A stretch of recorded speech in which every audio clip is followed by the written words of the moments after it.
Ichi the Witch is about a boy that at age 6 was abandoned in the wilderness with only a knife. Faced with the choice to either slit his own throat or fight, he chooses the latter. He learns how to provide for himself, how to explore and understand nature, and how to become a part of it, until one day his grounded and well-built foundation is completely shattered by the magical creatures of ancient times and the witches that hunt them. You see, in this universe, magic itself is a living thing that materializes in the form of magics. And they decided that if a human can complete a magic's trial, they can acquire their power. That, however, can only be done by women with an affinity to magic. This new world of reality-bending spells and monsters is forced on Ichi after he hunts down and defeats the king of all magical creatures and becomes the first male witch ever. So he's taken under the wing of Descaros, the world's greatest, most powerful witch. Together they deal with the Witches Association,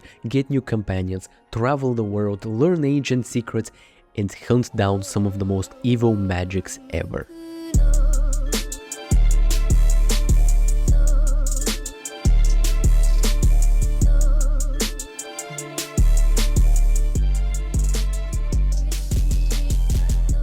Visually, the strongest element is the character design. Not only is everybody very well dressed, but their overall style is a near perfect representation of their identity. At the start, in my notes, I used to mark down every time a new character was introduced because I thought they were a perfect example for what a charming and personable character design looks like. And then I eventually stopped doing it because I realized every character is a perfect example. There hasn't been a single design that threw me off because it seemed lazy or underdeveloped when compared to the others. It's clear that a lot of time and thought was put into making everybody look so damn pretty. It's very impressive. Unfortunately, that amount of detail and care doesn't really carry over into any of the other designs. Sure, the magic start off strong, but they lose steam very quickly in two particular ways. The first one I'll address later, but the second one is that the magics in their design seem to adapt to what the story needs instead of the story adapting to them. If these powerful beings are the physical representation of magic itself, I would expect them to have really interesting or detailed or out there designs that have particularly strong motifs. Similarly to how Ururu looks, who is the first magic we ever see. But in reality, what happens is when the story needs a generic magic, we just take an animal and give it some elemental power and call it a day. Which for me was pretty disappointing, because it felt like things were being set up with a note of mystique and otherworldliness to them that was never really delivered on. Design-wise, anyway. Just last thing before I go back to praising the art, one nitpick I had that, if implemented, would have gone a long way is important locations. Bro, I'm a sucker for a good, memorable place that's important to the story and that to be visually represented in some way. Weird architecture, interesting set pieces, just like aesthetically something to show us, the readers, that this world exists and has existed for a long time outside of the main characters. And that, unfortunately, just doesn't exist in Ichi the Witch. Sure, we're told that places have history, but that's never visually portrayed in any meaningful way. Which is such a shame, because set pieces and big, flashy, detailed panels are a regular part of the manga. I can't overstate how stylish some of these illustrations are. They perfectly capture the corniness and the cool factor of shonen manga. And on top of that, because all the character design looks so cool,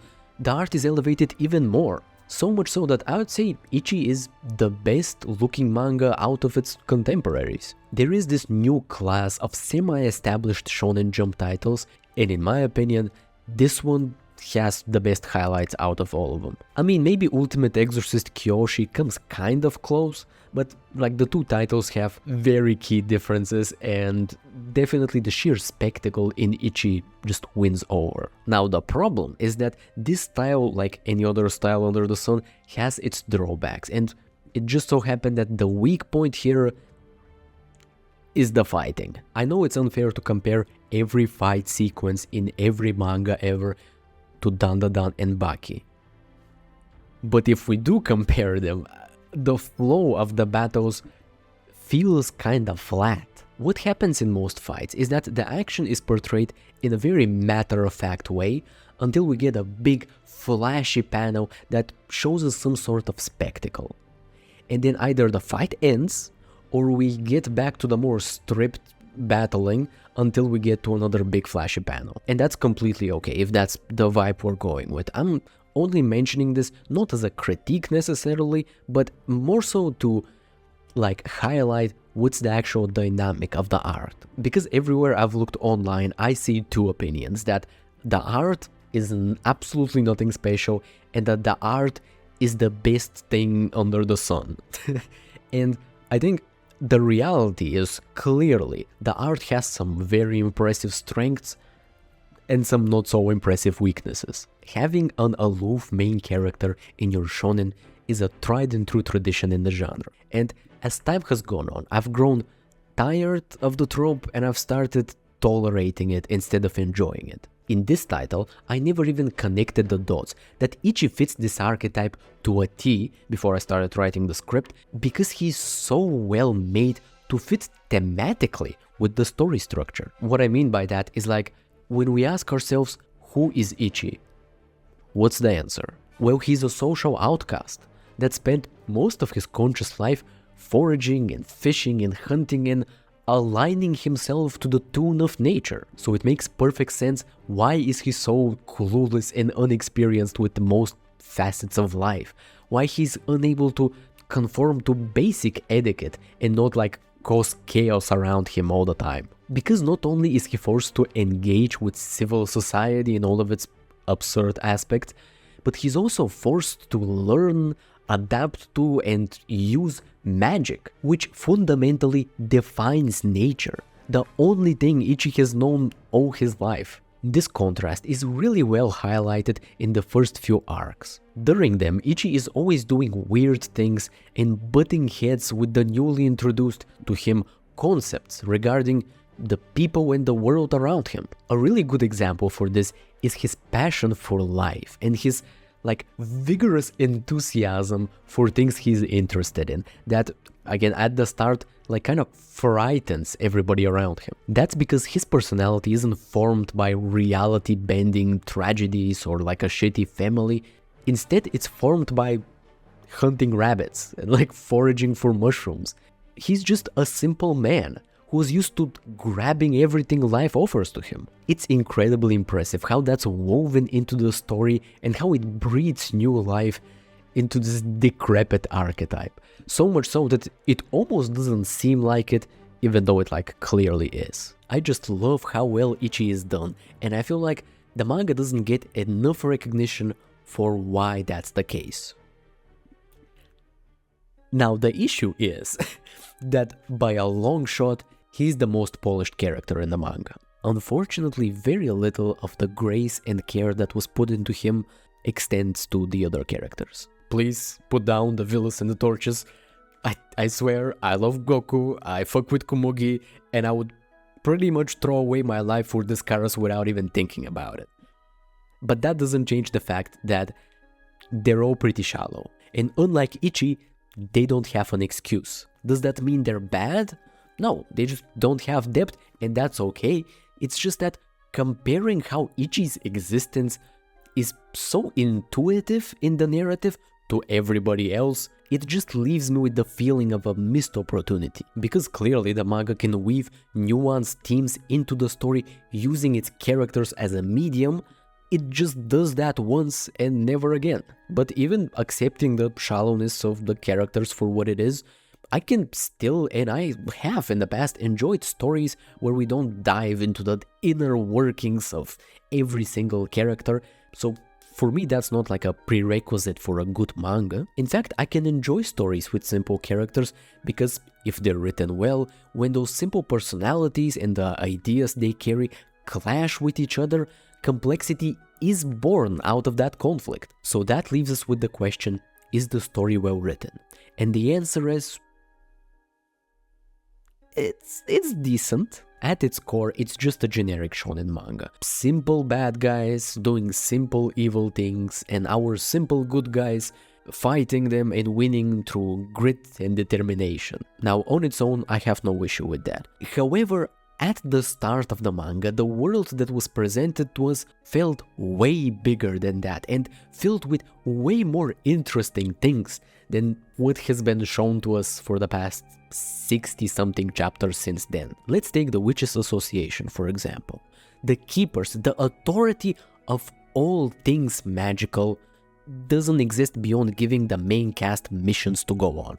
Truly, they have no other role, they just exist as a tool of convenience to move us from one arc to the next. And trust me, there are plenty of other examples in the manga. This type of minimal setup with huge potential is done all the time, and it's always executed in the simplest, most straightforward way possible. And in my heart, I know I love that. I just have such a soft spot for corny shonen. I mean, the questionable power scaling, the flashy magic, the mention of bloodlust like 5 times in every chapter, the grit your teeth, this one's gonna hurt type shit. It's all the classics. Every good thing about the shonen genre is in here, and it's sometimes amplified and improved. And something in that really frustrates me. The simplest way to explain my semi-complicated feelings is to compare Ichi the Witch to another shonen manga with similar aesthetics, Black Clover. I've read about 300 chapters of it, almost exclusively because it looks stunning and because I could follow the simple story while falling asleep. The title is without a doubt deeply flawed, but there was no way the uninteresting banter and shallow character moments and countless plot holes could ever ruin the experience for me, because I never cared about any of that in the first place. I was just there for the cool art and the corny attack names. I could never imagine Asta's dumbass problems piquing my interest, simply because the manga doesn't have the nuance that would be required to make me care. But Ichi does make me care, because this title does put in the effort to build a great world with interesting characters. It just never capitalizes on them. All of my negative thoughts towards the story come from how much I like these characters, and how I want them to be something more than what they actually are, and how I want them to be a part of something bigger than what is being presented to us. The promise of something greater was there, the potential was there, the setup was partially there too, but 67 chapters in, and the manga never goes beyond a simple, well-structured, fun shonen. My partial disappointment in the manga comes from when it overpromises and underdelivers, and it also comes from how when I was reading it, I hyped myself up into high expectations. I'm not sure what's the ratio between the two things exactly, but I do know both of them are true and were a part of my reading experience. Ichi the Witch is the best formulaic shonen I have ever read, and that's its biggest issue.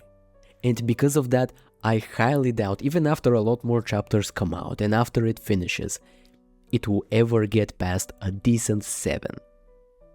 Sadly.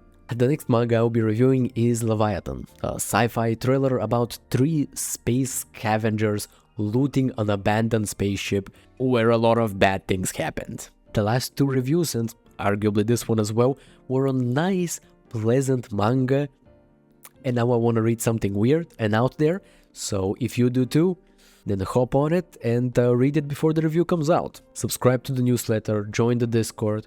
Thank you so much for watching until the end of the review.